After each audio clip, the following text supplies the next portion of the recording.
Ataque de Nahual. Mi nombre es Samuel y soy el comandante de una cuadrilla de soldados rasos. Estábamos en una misión en la Sierra de Guerrero. Nos habían mandado al frente para abrir camino contra un cartel de narcóticos y estupefacientes. Teníamos días en ese operativo. En nuestra cuadrilla sobresalía un compañero de nombre Arcadio. Él era el más alto del equipo y tenía rasgos muy marcados de africano. Era moreno y de cabello muy rizado. Nos contaba que era descendiente de África, ya que sus abuelos habían llegado como esclavos a México, y él había nacido en Catemaco, Veracruz.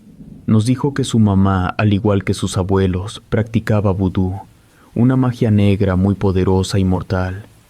Ganaban bien con los trabajos que les llegaban, y a él lo quisieron meter en esas artes. Le decían que le iría muy bien por un don que tenía, pero eso no le agradaba y evitaba estar con ellos porque no perdían la oportunidad de quererlo convencer. Más aún, según él, le había alcanzado una maldición muy poderosa.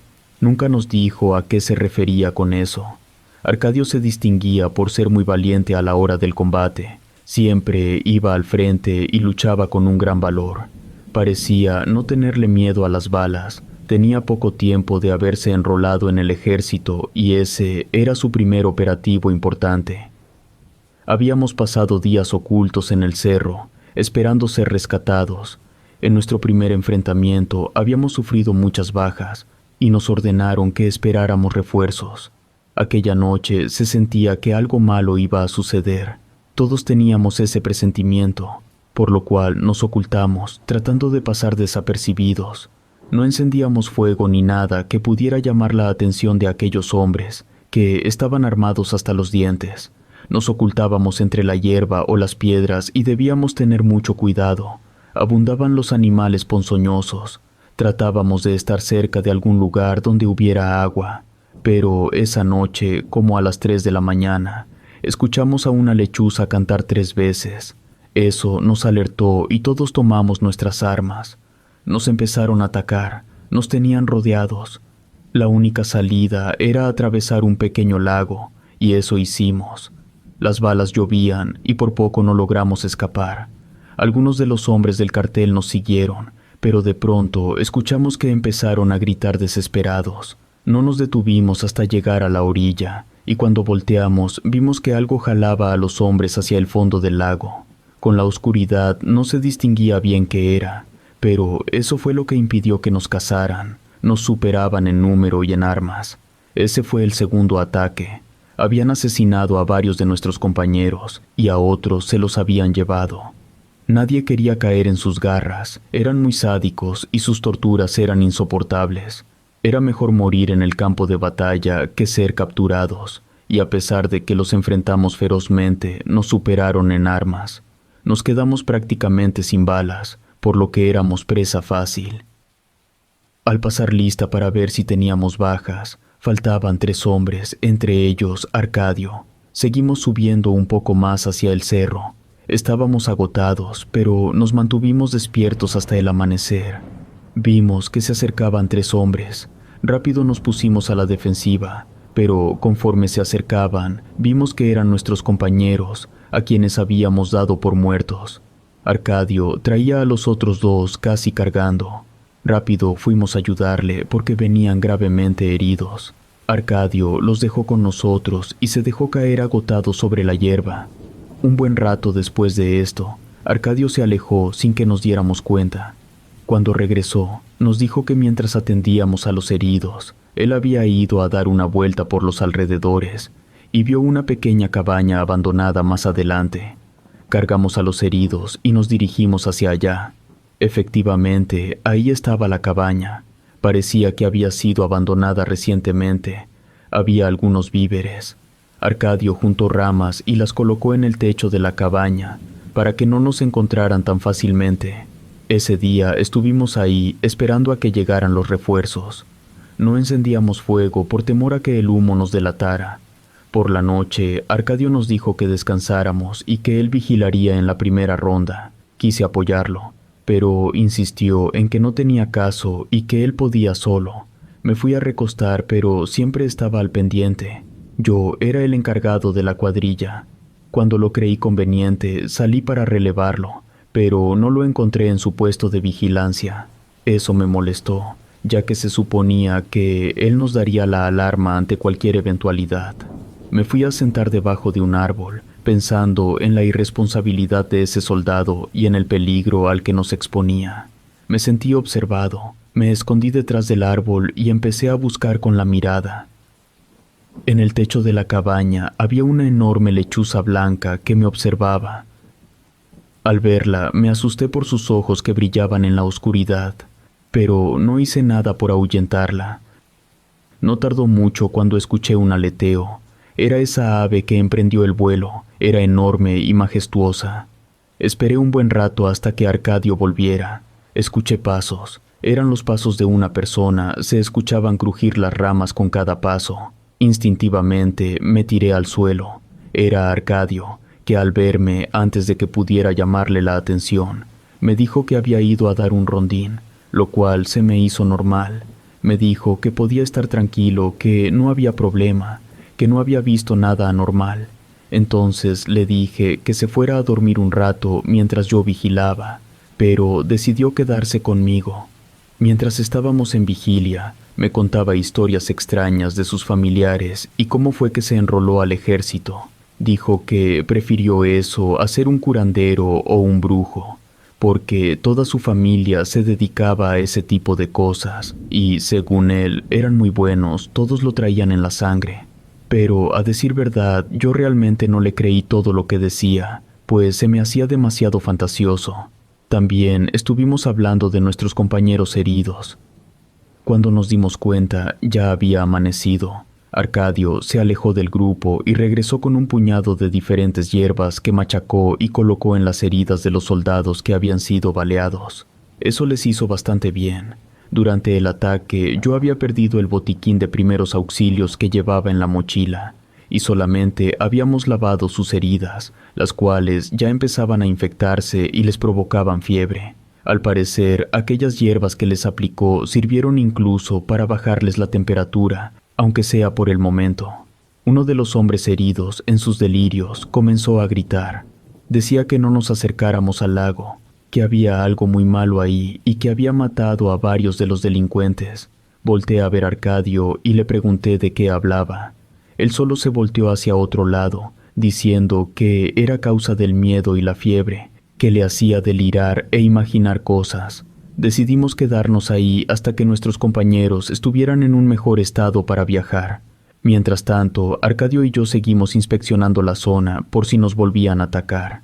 Ya tendríamos bien identificados los lugares estratégicos en los cuales podríamos escondernos. Arcadio tenía una gran facilidad para escalar los cerros y encontró una especie de cueva lo bastante amplia para escondernos, y desde ahí podíamos ver perfectamente cuando se acercaran. Pero esta era de difícil acceso, pero él se subió casi en vertical con la agilidad de un gato. Sugirió que hiciéramos una escalera colgante con algunas raíces y palos. Esa cueva sería un escondite perfecto, ya que al llegar a ella podíamos jalar la escalera y quedar a salvo. En una ocasión en que Arcadio estaba de guardia, nos despertó diciendo que había escuchado acercarse a algunas personas y que debíamos escondernos en otro lugar porque, al parecer, venían hacia donde estábamos, que aún estábamos a tiempo para llegar a nuestro escondite. Como pudimos, cargamos a los soldados heridos y nos fuimos del lugar. Uno de nuestros hombres, con una rama, borraba nuestras huellas para que no pudieran rastrearnos. Me sorprendía cómo Arcadio podía ser tan exacto y darse cuenta de que nos atacarían. Decidí no poner en riesgo a los hombres. Nos fuimos a esconder. Apenas nos dio tiempo de llegar a la cueva cuando se escuchó una balacera dirigida hacia la cabaña. Desde donde estábamos, veíamos moverse las luces de unas lámparas. Después entraron y estuvieron ahí un buen rato, tal vez buscándonos. Pasado esto, se fueron y las lámparas se dispersaron por el cerro. Al parecer, se habían dado cuenta de que estábamos sin municiones y querían emboscarnos, pero gracias a Arcadio no lograron su objetivo. Cuando aclaró el día, Arcadio fue hacia la cabaña, pero no llegó a ella, ya que se dio cuenta de que habían dejado algunos hombres para vigilar. Regresó a avisarnos, diciendo que había 4 hombres armados. Tal vez en la noche podríamos sorprenderlos, pero no lo creí conveniente, pues era peligroso porque ya no teníamos balas y una batalla cuerpo a cuerpo sería bastante desigual. Estábamos hambrientos y la mayoría de nosotros débiles. Le dije a Arcadio que no haríamos eso, que seguiríamos esperando los refuerzos para no poner en riesgo nuestras vidas. Tapamos la entrada con ramas para camuflajear la cueva. Esa noche, cuando a Arcadio le tocó hacer guardia, nos despertaron unos disparos que se escuchaban en la cabaña. No sabíamos qué ocurría. Creí que habían llegado nuestros refuerzos y se estaban enfrentando con aquellos que custodiaban la cabaña. Salí rápido, pero como de costumbre, Arcadio no estaba por ningún lado. Desde mi lugar, orillé un poco las ramas para tratar de ver qué estaba sucediendo. Se escucharon gritos de dolor y terror, junto con disparos, y también rugidos como de un animal grande. Eso me dio mucho temor. Si aquella bestia nos atacaba, no íbamos a poder huir, o nos veríamos en la necesidad de abandonar a los heridos. Los otros soldados ya estaban despiertos, y les dije que debíamos movernos de ahí porque aquel animal nos podía encontrar. Para esas bestias era muy fácil llegar a cualquier lugar del cerro. Vi que Arcadio se acercaba muy agitado. Venía corriendo, subió sin usar la escalera. Esta estaba recogida. Le hablé, pero pareció no escucharme y siguió subiendo.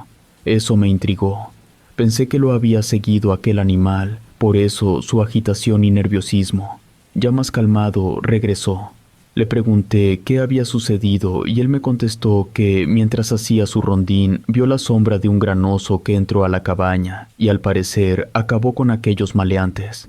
Eso realmente me sorprendió, porque por esos lugares no hay osos.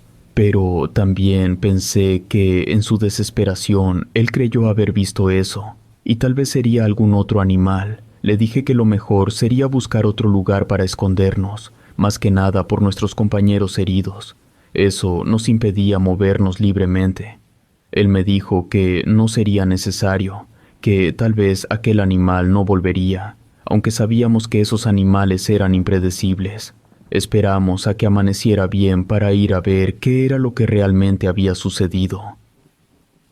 Nos acercamos sigilosamente a la cabaña y vimos aquel sangriento espectáculo. Aquellos hombres estaban prácticamente destrozados, se veía el horror en sus rostros. Arcadio entró y se apoderó de sus armas. También se llevó los víveres, que buena falta nos hacían, y regresamos a nuestro escondite. Seguimos ahí con la esperanza de que ese día fuéramos encontrados, pero no fue así. Pasaron otros días y como al tercer día vimos que llegaron otros hombres del cartel. Desde nuestro escondite observábamos todo. Al parecer les traían comida a los que estaban en vigilancia, pero los encontraron muertos a todos.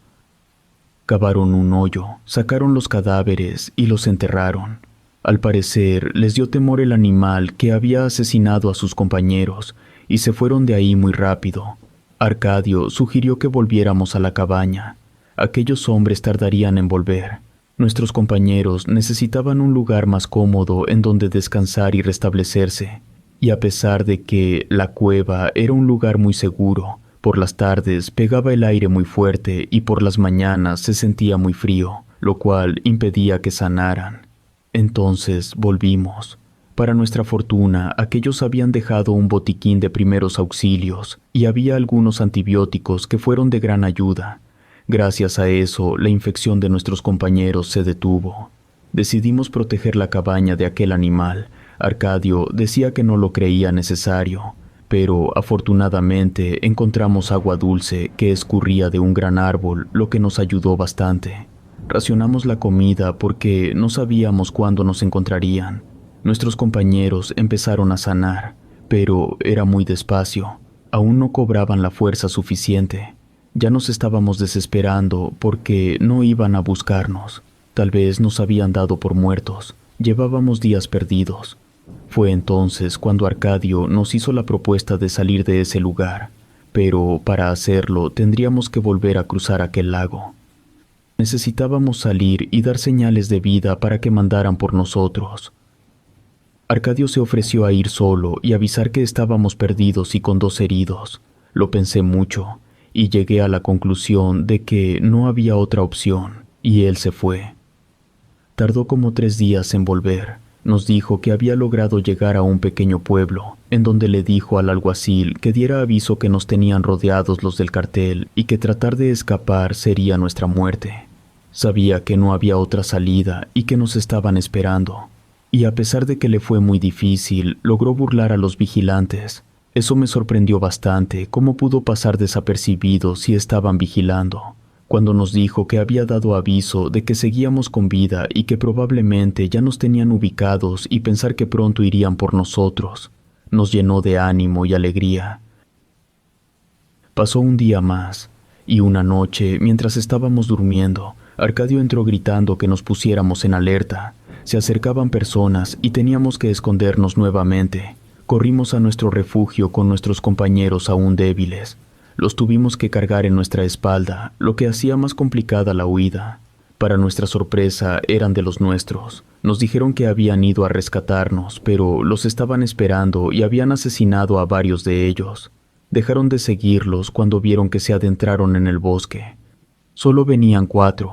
Ahora éramos más. Ellos venían armados, pero no creíamos que fuese suficiente para enfrentarlos.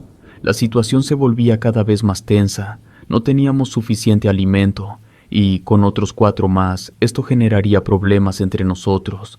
Empezamos a hacer un plan para escapar, aunque en ello se nos fuera la vida. El único problema eran nuestros compañeros, que aún no sanaban del todo y estaban débiles, pero teníamos que intentarlo. Arcadio, como siempre, dijo que iría al frente y los distraería junto con otros, mientras nosotros trataríamos de pasar con los heridos. La idea era un tanto arriesgada, pero ya se había tomado la decisión. Esperamos a que fuera de noche para ver si los agarrábamos durmiendo. Ellos estaban confiados en que no teníamos armas ni hombres suficientes, así que éramos presa fácil. Nos metimos al agua lentamente, tratando de no hacer ruido, pero cuando íbamos a la mitad empezó la balacera. Tratábamos de responderles con las armas que habíamos levantado de la cabaña, más las de nuestros compañeros que recién habían llegado, pero no eran suficientes y nos regresamos. Aquellos hombres no estaban dispuestos a dejarnos ir en esta ocasión. Se metieron al agua para terminarnos y no dejaban de dispararnos. Cuando estábamos a punto de salir, 2 de nuestros hombres cayeron ante sus balas. Se veía que estaban disfrutando de la cacería. No teníamos salvación. Justo cuando llegamos a la orilla y nos tiramos al suelo, volteé desesperadamente hacia mis compañeros y ante nuestros asombrados ojos vimos que del lago salió un enorme cocodrilo. El cocodrilo empezó a atacar al bando contrario. Le disparaban desde todos lados, pero la sorpresa fue muy grande, y este animal los ahogaba y destrozaba con su poderosa mandíbula.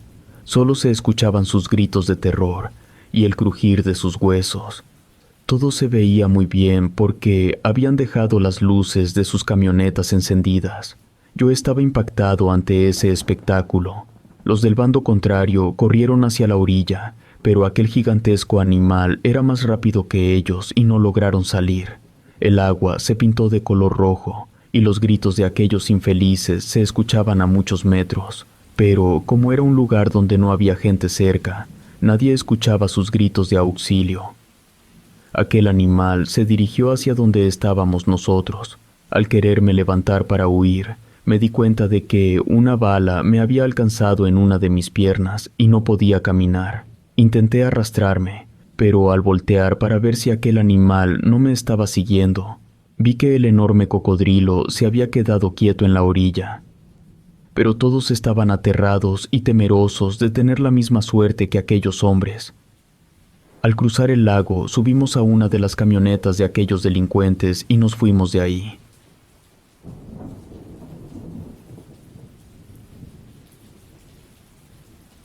Mi extraño padre. Nací en la Sierra de Puebla.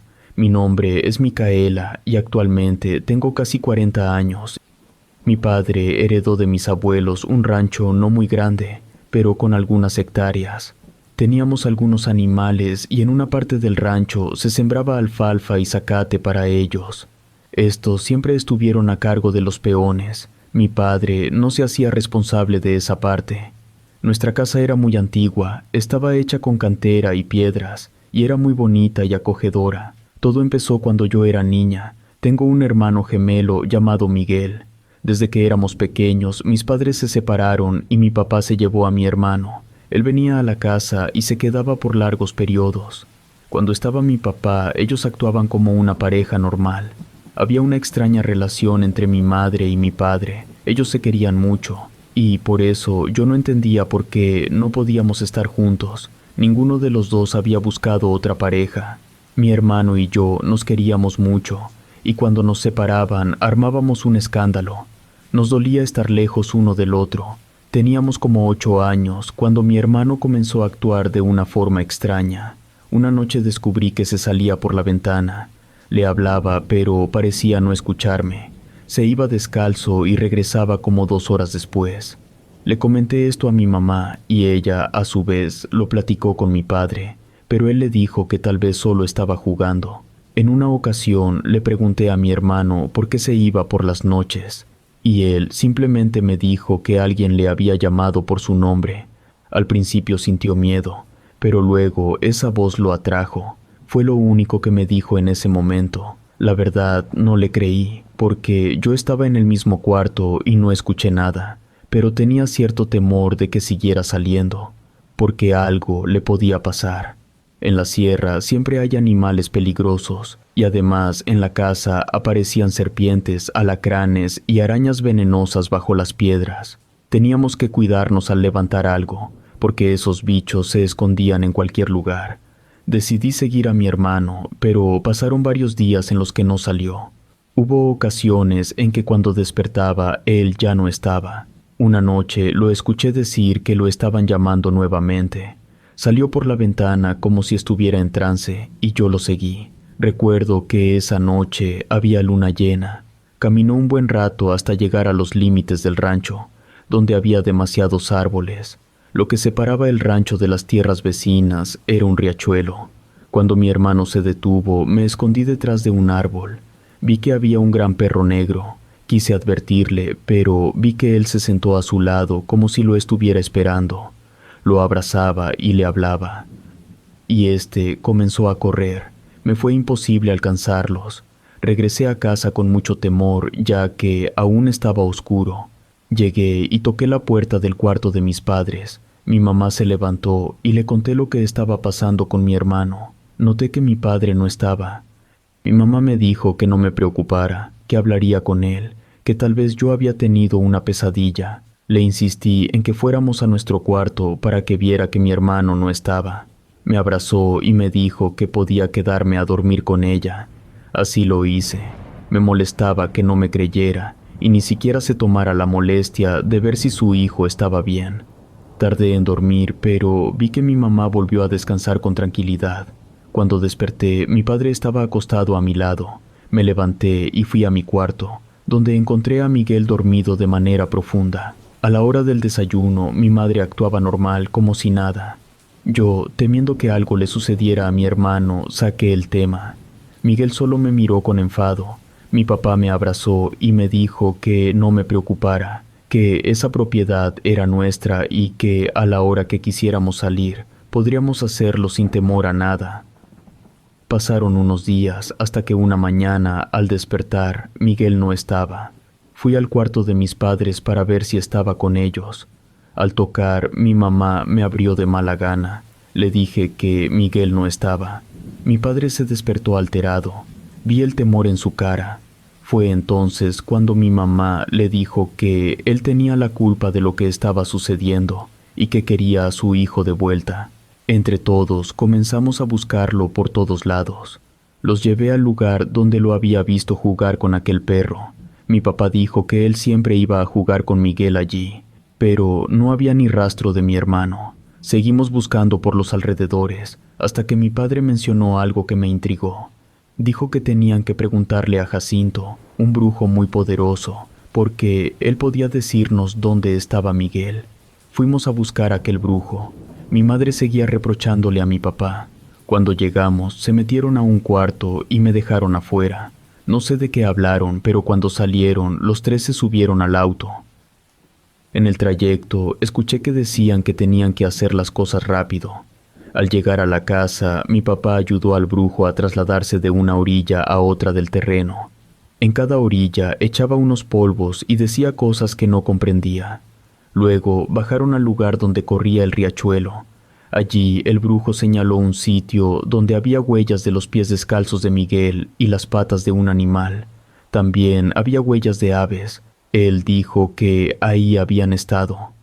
El brujo traía una especie de sonaja y empezó a agitarla.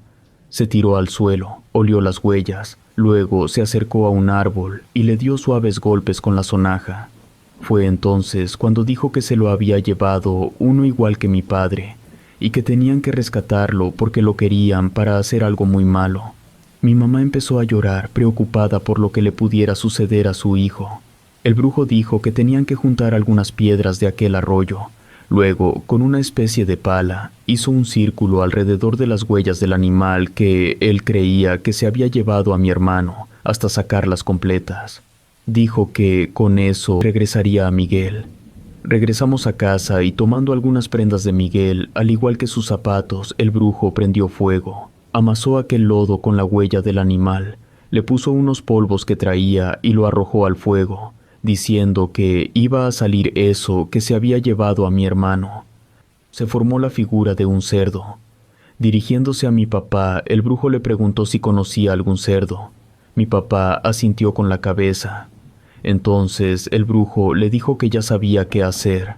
Lo atraería mediante unos conjuros y esa misma noche lo atraparía, pero mi papá tendría que preparar una trampa y ser muy astuto, porque ese ser era muy listo. Para poder recuperar a Miguel tendrían que negociar.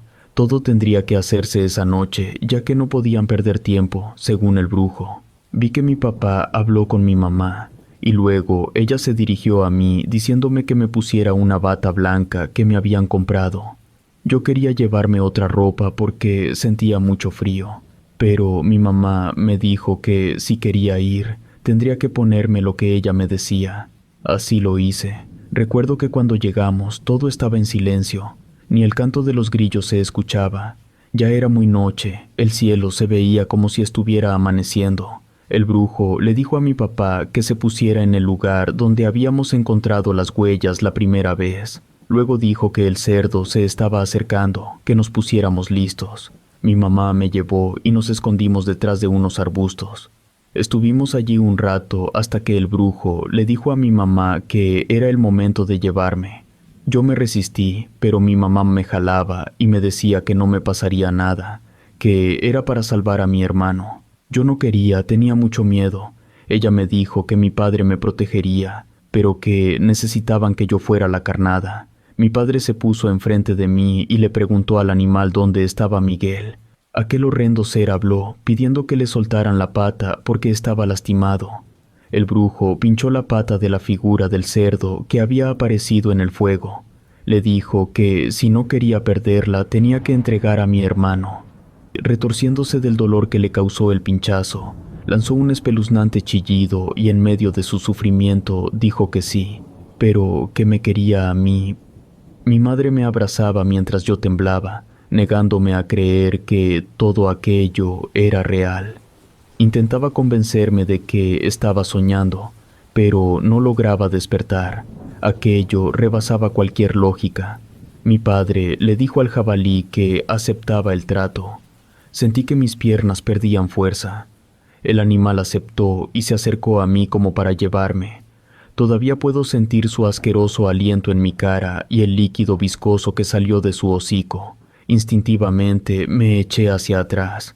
Fue cuando mi padre le dijo que primero quería a su hijo. Mi corazón latía muy fuerte. Mi mente no podía comprender lo que estaba sucediendo y temblaba de pies a cabeza como si fuera a convulsionarme. A pesar de mi corta edad, entendía lo que iba a suceder. El ambiente se tornó pesado y vimos acercarse una figura muy larga, parecida a una persona, que traía a Miguel de la mano. Mi padre se alegró mucho y corrió hacia ellos. Aquella cosa entregó a Miguel y se desvaneció. Alcancé a ver un gran búho volando. Miguel venía como en trance. El jabalí retrocedió asustado al ver esto y dijo que él no se había llevado a mi hermano, que ese día solo andaba por esos lugares. Por eso encontraron sus huellas, pero no había visto a Miguel. El jabalí intentó arrastrarme, tomándome del cabello. Yo no podía moverme por la impresión, solo sentía el dolor en mi cabeza. Vi que mi padre tomó la forma de un enorme perro negro, el mismo con el que Miguel jugaba aquella noche. Se abalanzó sobre el jabalí, pero éste lo embistió, y mi padre cayó contra un árbol. Rápidamente se recuperó y volvió a atacar. Mientras tanto, Jacinto, el brujo, estaba bailando retorciéndose de manera extraña. Mi mamá, al parecer, no estaba asustada, como si lo supiera todo. Todo parecía indicar que aquel jabalí acabaría con mi padre, ya que le estaba dando la golpiza de su vida. Lo superaba en fuerza. Cuando vimos que le pisó el pecho con sus enormes pezuñas, justo en ese momento aquel enorme jabalí cayó, y por más que lo intentaba, no se podía levantar. Aquel brujo, mediante sus rituales, le había amarrado las 4 patas. El jabalí chillaba horrible, pidiendo que lo liberaran o lo lamentaríamos.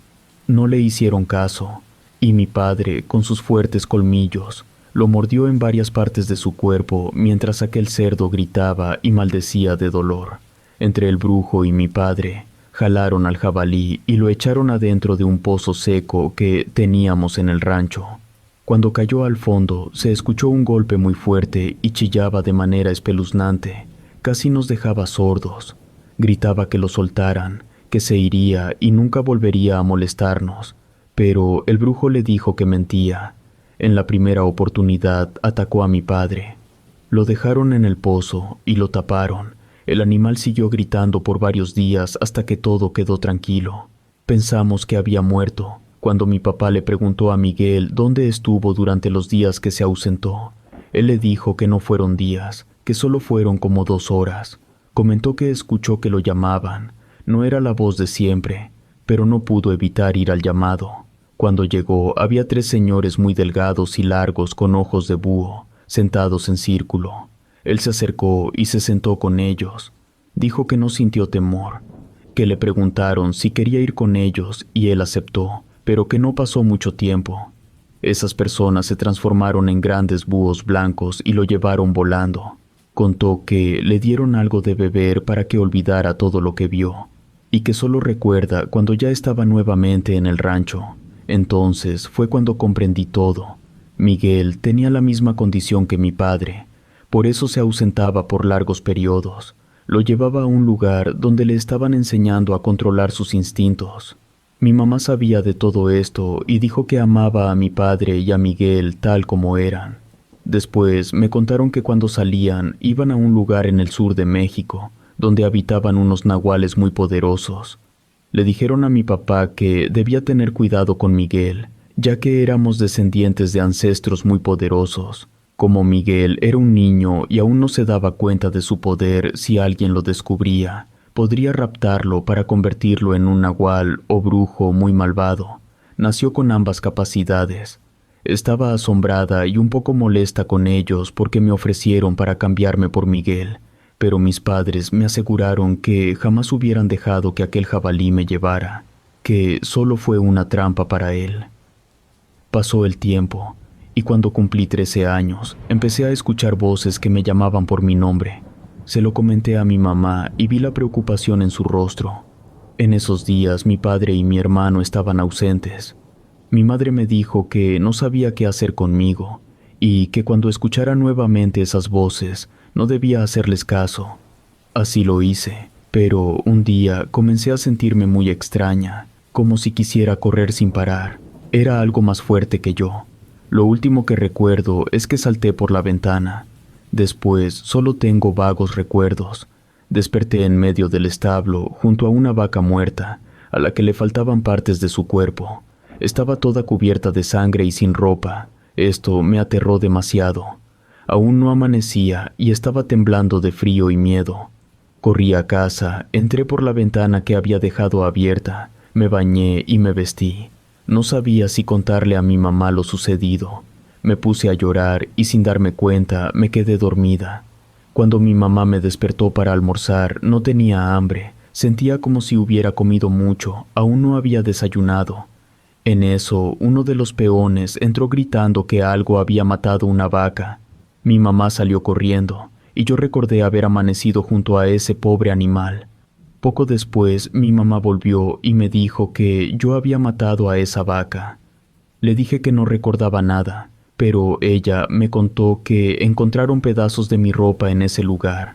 Me disculpé y le dije que no sabía qué me estaba sucediendo. Mi mamá decidió que me encerraría hasta que mi padre volviera. Esa noche me dejó en mi cuarto, bajo llave, pero cuando volví a sentir aquella extraña sensación, le grité a mi madre para que me ayudara. No acudió a mi llamado. No sé en qué momento rompí la ventana de mi cuarto y salí. Me dieron unas inmensas ganas de llorar. Corrí desesperada y perdí nuevamente la conciencia. Desperté en mi cama, mi cuarto ya no tenía ventana y mi madre estaba llorando a mi lado. Le pedí perdón y le supliqué que me llevara a un doctor, porque algo muy malo me estaba sucediendo. Me abrazó y me dijo que pronto volvería mi padre y que él sabría qué hacer conmigo. Me pidió disculpas, pero me tendría que poner una cadena para que no me volviera a ir, porque tenía miedo de que me fueran a herir, y así lo hizo. Me encadenó a la cama. Para mi buena suerte, en esa ocasión no escuché aquellas voces que me perturbaban. Pasaron como 8 días. Mi mano estaba adolorida y maltratada. Mi mamá seguía poniéndome aquella cadena. Cuando por fin llegó mi padre y le comentamos lo que me estaba sucediendo, lejos de molestarse, me felicitó y me dijo que ahora los tres saldríamos juntos por las noches. A mí me estaba dando mucho miedo mi situación, y aunque sí llegué a salir con ellos, no pasaba nada raro. Solo caminábamos, no hacíamos nada, solo platicar. Y así lo hicimos por un tiempo, hasta que dejamos de hacerlo. La verdad, desconozco los motivos para salir en la noche a caminar, pero después de esas noches ya no llegué a experimentar nada, ni a ver cosas que pienso que solo fueron mi imaginación o un sueño que se hizo pasar por recuerdo. Relato escrito y adaptado por Lisa Hernández.